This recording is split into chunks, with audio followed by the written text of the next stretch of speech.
This is a journey into sound. This is a journey. This is a journey into sound. Our town. Yo, what's up? Yo, hello everyone. How you doing? Dude, it has been 3 weeks since we've done a podcast. It's been a long damn time, yeah. Sorry everybody. It took us so long to finally get another episode out. We've life happens. There's been a lot of life happening, especially with you. Like, I've had a little bit of life. You've had life and a half. A lot of life. I got sick. I was sick for about a week and a half. I got a really bad sinus infection, man. It had me down for the count.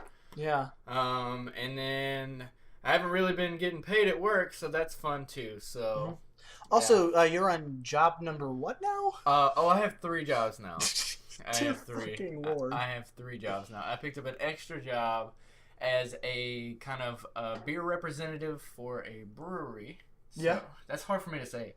Brewery. For a brewery. Like the W is real prominent there. Brewery. Yes. Yes. Okay. And the beer's pretty good. It's pretty decent. So yeah. I just do like samplings at a grocery store, and people, I'm like, oh, you want to try my sample of Burgundy ass Belgian style butt beer? That's honestly my favorite. What happens is the monks get all the ingredients and they brew it in their ass, and they can't release it for a good week. I think I'm gonna make an email address. It's Burgundy style Belgian butt beer. Perfect. And you're gonna start a brewery with it one day. A brewery. Yeah, but let's see what's been going on in your week. What has been going on in my week? I've just been working my ass off, man, and just I got some big news coming up soon. I'll let you guys know in the next podcast. But recently I've had a lot of phone call and interaction. So I took my car in to get fixed at this auto care place, right? Oh yeah. And I pull up, right? Nobody's there. Okay. It's like ghost town. And yeah. I pull up. I had the little looks like a water hose. You run over it and it rings a bell. Yeah. You know what I mean? And this place is run down. This is backwoods tomball. Okay. It's real bad. And I pull up and the sign, it looks like it says Clinton Auto Care. So that's kind of why I pulled in. I was like, well, my name is Clinton. Let's do this. So I pull in. Let's go to this shitty place that probably won't tell I sit there for 20 minutes. Okay. I go inside the little shack office thing. Mm-hmm. Nobody's there. I ring the bell. Everything's open. They have an open sign. I ring the bell. So I'm standing there, and he's got fucking Matlock on the TV, on TV land. So I just sit down and start watching Matlock for a moment, right? And finally this guy comes out, right? Shaggy, bleach white beard. Right? Oh, dear God. He's wearing a fucking toboggan. It's okay. 106 degrees is what it feels like. It's fucking, he's got a little bitty tiny fan in this shop, right? Comes out and he's wearing these pinstripe fucking, looks like a goddamn train conductor overalls, right? And he's got these fucking wacky ass glasses on. He comes out and he's like, and I was like, I was like, are you gonna fix my car? Or I was like, I've been on for a while. I was like, I just need a rotation and just to fix my blinker light. And he's like, blah, blah, blah, blah. I was like, all right. So is he drunk? Yeah, pretty much. So he couldn't fix my car. Okay. So he's like, well, let me do a house call. And I was like, oh, okay. So this guy shows up, right? Yeah. He's still fucking here. He's fixing my car. Yeah. His name is Flash Dempsey. Flash Dempsey. He didn't have the tools to fix it. He wanted to make a house call. So. Also, I really like how this wonderful, talented Flash Dempsey couldn't change your breaker light. Or your blinker. My blinker. That's like a popular joke. People are like, what's wrong with your car? And people that act like they know what they're talking about cars are like, oh, well, maybe it's your blinker fluid. Yeah. We were like, what? I've seen that a dad sends some kids into an AutoZone to get blinker fluid. Yep, blinker fluid. That's pretty good. No, he's actually here. You want me to see if he wants to get on the podcast? Yeah, sure. Alright, You hang on, invited your mechanic over. Yeah, I did. He Okay. made a house call. His name is Flash Dempsey. Flash right? Dempsey. Okay, Alright. yeah. Hey, oh no, that's the bathroom, sir. Sir, over here. I'm gonna need you to come in this room. Hey, Flash. Flash. Hold on, Clint's going out to get him right now. Oh, dear God. Yeah, you weren't fucking lying about this beard. Hey, say hi to Flash. Hi, I'm Mr. Flash Dempsey. How you doing? Dare I talk into this? Yeah, into the white one. This. What is this, a microphone? Yeah, we call it a snowball because it's round and white. Oh, that's neat. Don't eat it like a snow cone. Yeah, Flash, don't just let it be. You don't have to pick it up. No, you don't have to pick it up. So Flash, how did Clint get you over here today? He showed up at my shop around today sometime. What time is Matlock on? Oh, that Matlock comes on at 4 o'clock every day. So 4 o'clock then. Well, and it stays on pretty much all day. It's Until 4 o'clock at night. It's TV land. It doesn't go very far. Yeah.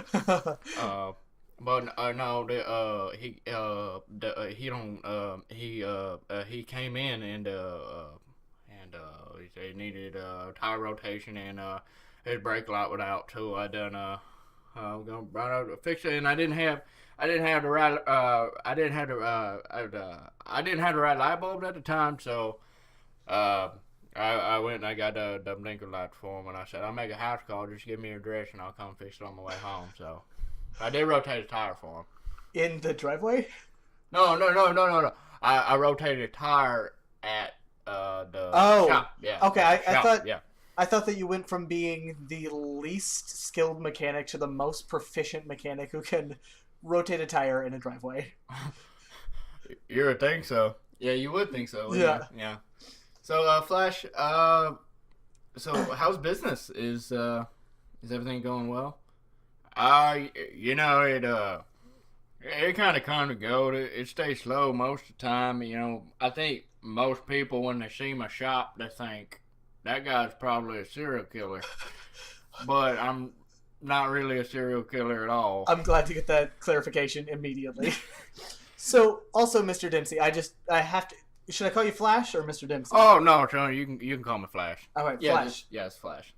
So, Flash, please explain this costume to me, because I'm rather confused. What is all part of this ensemble here? Yeah, please do explain that, Flash. It's a little hot to be wearing a toboggan, don't you think? Especially in Texas. Yeah. Oh, sorry, I'm emphysematic. I work because my wife makes fun of me. My wife Tammy, she makes fun of me for being bald on the top of my head. Okay. And it's not bald like where you get bald in the back first. Oh, or you get bald in the front. Where your hairline goes up real high. I got bald literally in the center of my head. Okay, so I got bald in the top and the center. So you just have like bangs in the back? And then I got bald on both sides of the head. So Okay. It's like Bozo the Clown, but opposite. And you have a stunning What? beard to make up for it too. Oh, thank you, sir. And then my hair started. I started losing my hair, and then I kind of looked like one of them Catholic fellers we call the ones with the Oh, you look like the monks? like a monk, right? Yeah, like a monk. So then, if you're a monk, have you ever heard of the wonderful brewer's tradition of the Belgian butt beer? Do what? The Belgian butt beer? Oh, what's he saying to me? He's saying, I just made a joke a little. Okay, Flash, this is our podcast, so there's a lot of inside jokes for the people that listen. So if there's something you don't understand, just ask. But a Belgian butt beer is something I just made up. So, see, I feel like Flash, you're unfortunately the most disoriented guest we've ever had, and I kind of love it. I kind of like speaking into your little Your little thing. My microphone? Yeah. Is that what they call? That's, yeah. This Well, it is says blue on it and it's white. Are you sure it's really white? What if what you see, Mr. Dempsey?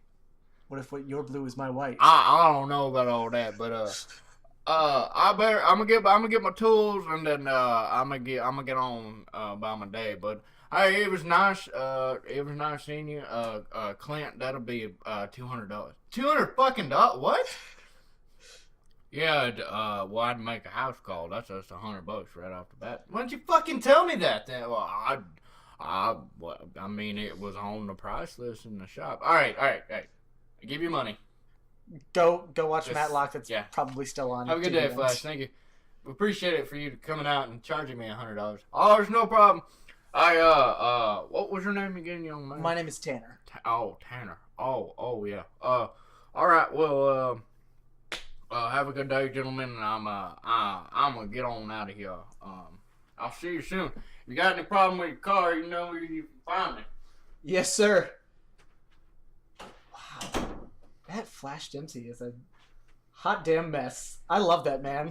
Goddamn Flash Dempsey, man. Although, for a man who charges $100 to do a house call, the price to rotate the tires and change a blinker of $100, that's pretty good. I recommend. It's actually not bad. I recommend Clint Auto Care. Just Clint Auto Care. Make sure that you either bring the necessary parts or he doesn't try to make a house call. And it'd be smart to have tools. So if he says he doesn't have tools available, just give him what you got. So I really like this mechanic who is void of any skill or tool. I'm kind of glad he's gone, to be honest. Are you sure that you're gonna be able to drive your car tomorrow? I don't know. So I'm just gonna take a look at it myself. Yeah, so. We can maybe hotwire Jenna's car. Yeah. Oh no!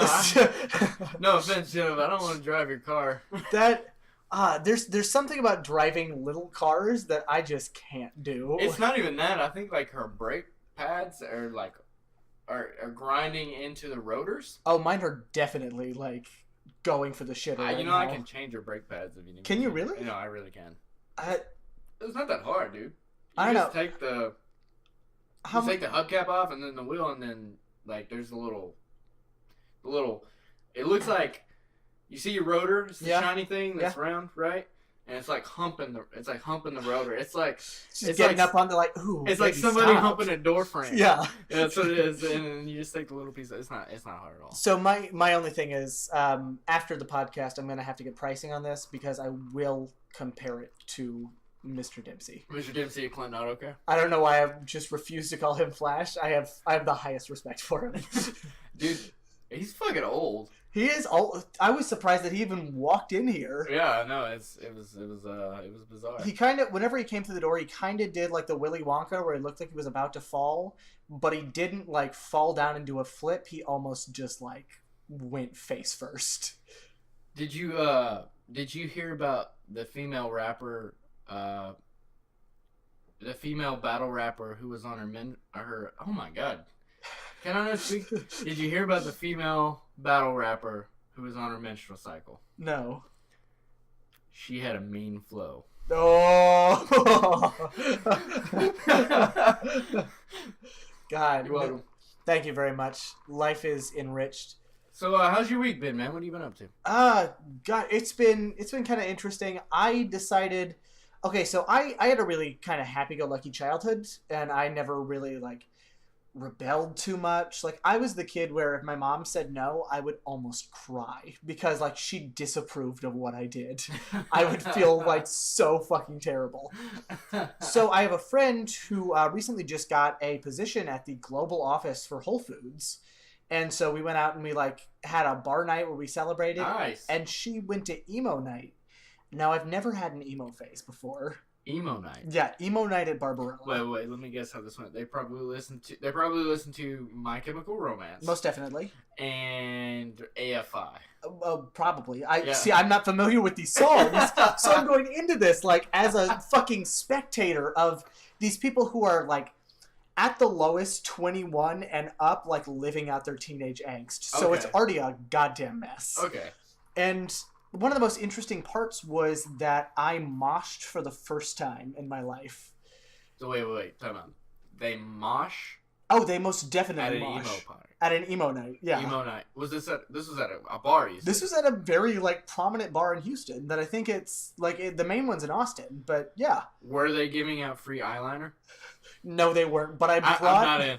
I'm out immediately. I'm out. I did offer the free eyeliner to my friends, though. Also, I found it in my stage makeup bag, so I did bring fake blood. No one put it on, but we had plenty. So you still have stage makeup? Oh, I do, yeah. From college? Dude, I have stage makeup. Yeah? I took it in junior college. My sophomore year. Right? Okay, yeah. And it was, what is it, Ben Nye? Yeah, the Ben Nye. Ben Nye makeup? He's pretty good. And, like, I was so kind of, like... So we had to bring makeup to class every day. So I had to, like, tote makeup around in between classes. I had 10 minutes to get from in between classes. Oh, yeah. I bought a fucking tackle box. Like a tackle box to put my makeup in. Yeah. So that I didn't feel as bad about walking around Navarro College in Corsicana, Texas with a makeup bag. Taking makeup, what can you do? Get a tackle box, straight makeup. Yeah, so if you want to feel better about your manhood, just put it in a tackle box. I love it. Yeah, that's beautiful.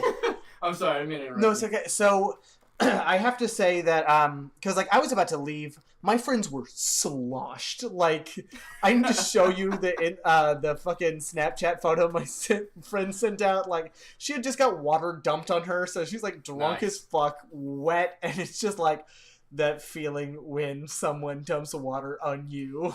Okay. And it was so sad. Was her mascara running? Because that would have been really emo. It was, and, like, it really touched my soul. And so, like, I almost left without moshing because that's just not something I need in my life.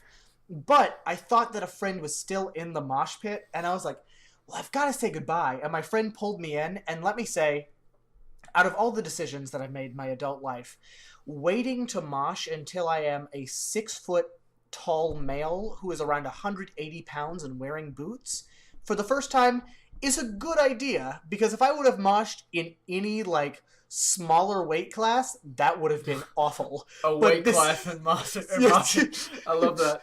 Here comes the heavyweight mosh champion. Oh, that's great. Daniel Deathblood.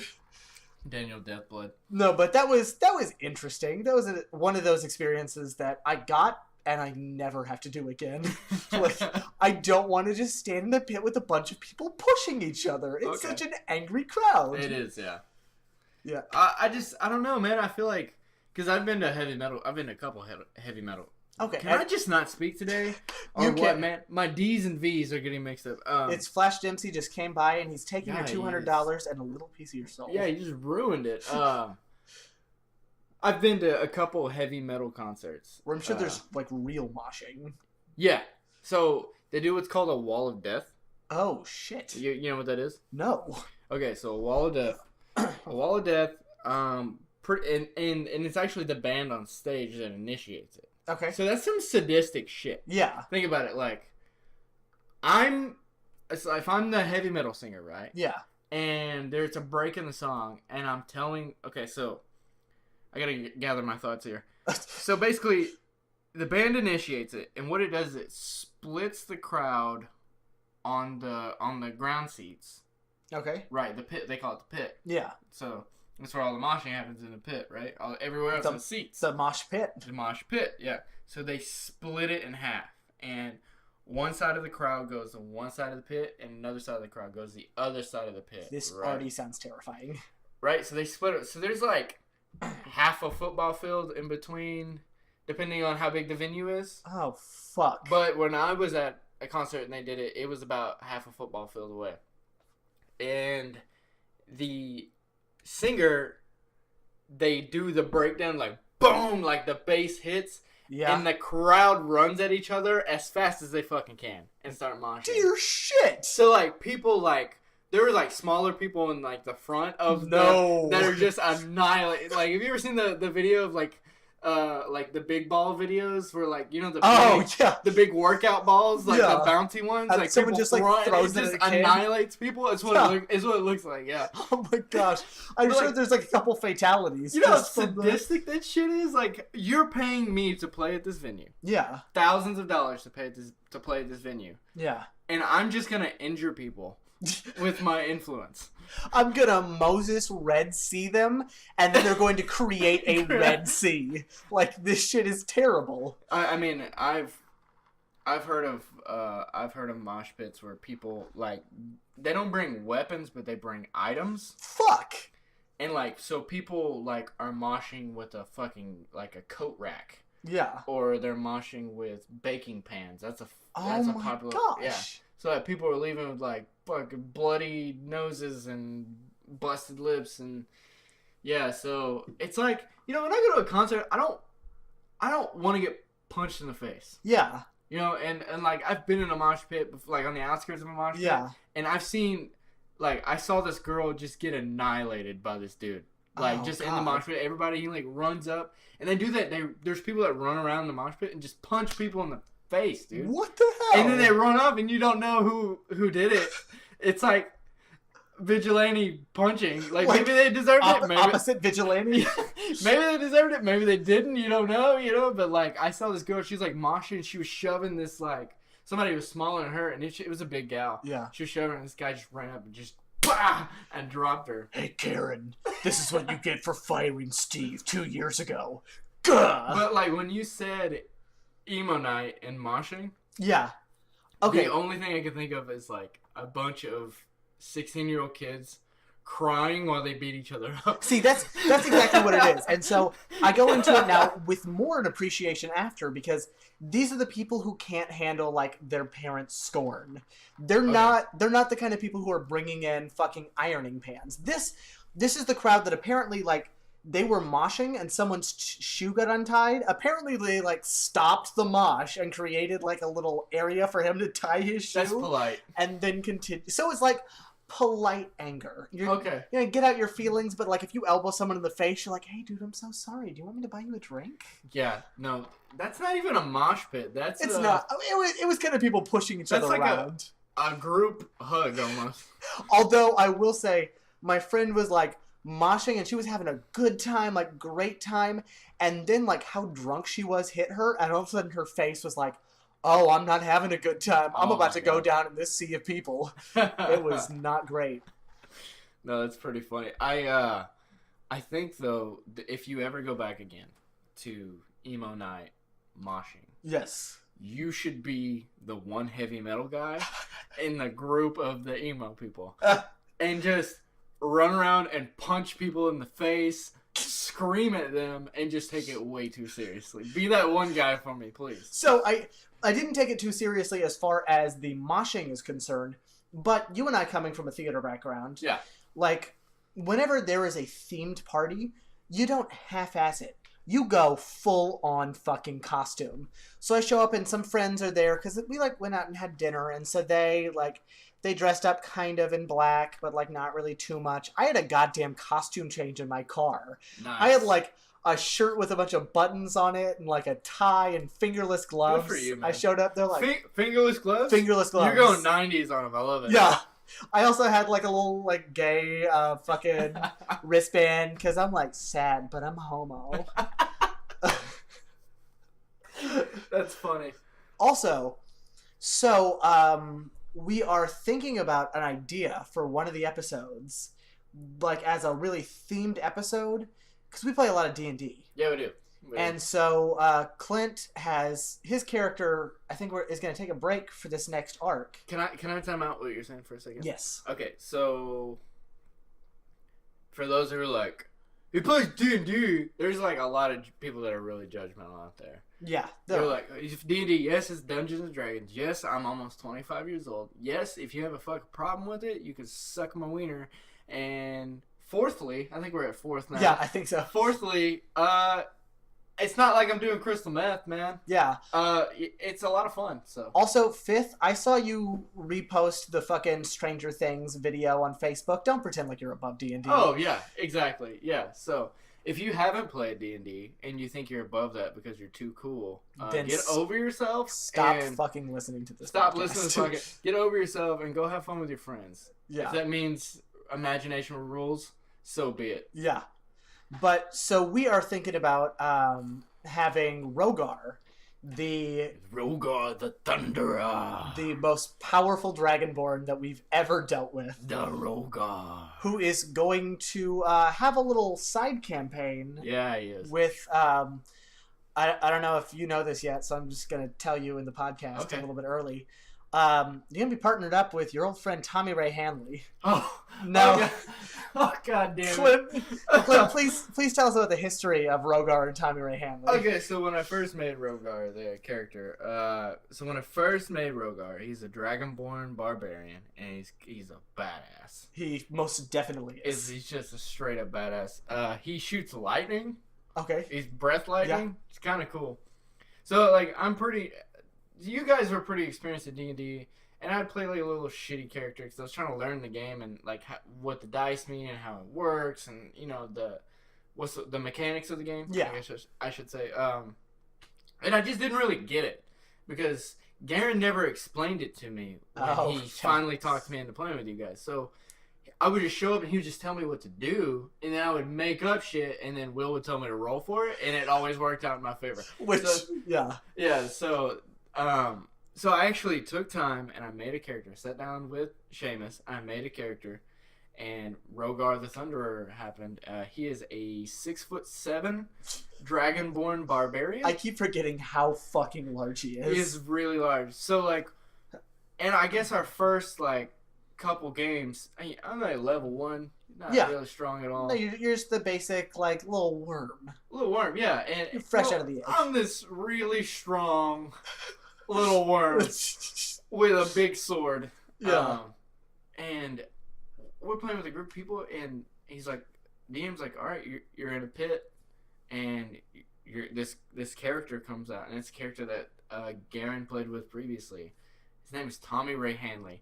And the only description I have of him is if you ever played The Witcher, or if you don't know what that is, just look at The Witcher. That's exactly what Tommy Ray Hanley looks like. He's just got a bunch of scars and like battle wounds that like healed and probably are still healing. Yeah, because I mean, I think we discussed it when Garen was here, but like escaped death multiple times, too many times. He actually died and came back. Yeah. Yeah. So I'm in the pit. We have no weapons, and I had to fight him. Fisticuffs. Wait, were you fighting him or were you fighting the Medusa that we were... No. This was before you were the DM. This was when Garen was the DM. Yeah. No, this was the DM. Okay. Seamus, sorry. Was it the DM? I thought we were going to go a whole episode without having to burp his name. Damn it. Seamus was the DM. Yeah. And he brought him back. Yeah. And I heard stories that he went on about how funny of a character he was. We're in the pit, no weapons, fisticuffs. Mm-hmm. Fighting, hand-to-hand combat. I get my ass handed to me. The only thing I do is I miss every single punch I throw at him. I attempt to roar to intimidate him. I roll a natural 1. Oh, God. On a 20-sided dice, I roll a 1, and it's a fucking squeak. I squeak at him, and then he beats the shit out of me. I blast him with lightning, do 7 damage, and then I get flown out of there because I'm about to die. See, this is also when you are level 1 and he is level 5. Level 5. There is a stark difference between that. God, I mean, so I was like, ever since then, like, I've had this vendetta. I'm like, if I see Tommy Ray Hanley again, it's going down. Don't worry, we are about to see him very soon. So wait, so we're working together? Yes. All right. I know, you're gonna have to put your differences aside for a fun time. Okay. But yeah, I'm thinking I have a good little idea going. It'll just be a fun solo. So yeah, listen out for that because I need to write it. So we're doing a little side podcast for those of y'all who listen, and if you care or don't care for that, we're doing a little side, kind of like a side mission. We're gonna do a podcast. We're gonna listen to our D&D campaign. I don't know how long it's probably gonna go more than 30 minutes. Yeah. See, that's I don't know. We're gonna have to maybe break it up, or I mean, it's based off of a pretty well-known story, so Okay. hopefully it won't be too difficult. And our D&D sessions are always funny. Yes. There's a lot of, it always turns very farcical. Excuse me, I get the hiccups. This bourbon and ginger ale is getting to me. I think it's our group now, everyone in the group aside from Garen's fiance Jensen has been on the podcast. That's true. No, they have. Yeah, Wow. every single person. Wow. Yeah. My friends are cool. Yeah, we need to get Flash Dempsey in the next game. The next game is called Clint. No, okay. Hey, what's this task? Do you chew on it? When do we get to meet Matlock? I don't want to play your Dungeons and Dick game. All right, yeah, but what's it called? Shit, my computer just went off. All right, but yeah, and you know what that sound means, folks? We're at the end of the drink, and we're just about to the end of the podcast. Would you like to end it off with anything? Do you have any news or excitement or news or excitement? Okay, so I talked to you previously about adding another person to the podcast. Yes. He's a good friend of mine named Keen. Okay. I'll discuss that with you further, guys. I just want to hear y'all's feedback. Let us know if you would like us to add another person to the podcast, or like just a regular person, not an every single podcast person, but a regular person. Yeah. He's a good buddy of mine I work with at the HEB that I bartend at. But give us your feedback. Let us know what you think. Please guys, please share. Yeah. God dang it, please share. Well, I mean, everybody likes, nobody shares. Exactly. Yeah. I mean, we also need to put out some material to share. Yeah. But yeah. Yeah. So go ahead and share this if you are still listening. And shout out to LATX Latex, Mm-hmm. Sergey Larson. Stop being so serious. You guys make me want to cry. But I love you, and y'all take care. I'm out. Deuces. Yeah, y'all have a good night. Bye. Thank you all. It's been a blast. But this pod is in the past. Dude, that kind of fucking sucks. Well, fuck you, dude. This is my outro song. If you don't like it, you sing it. Okay, hit it. Yeah, this pod is in the past. Thank you. It's been a... That was worse than me. Okay, fine. Play it however you want. Thanks for listening in.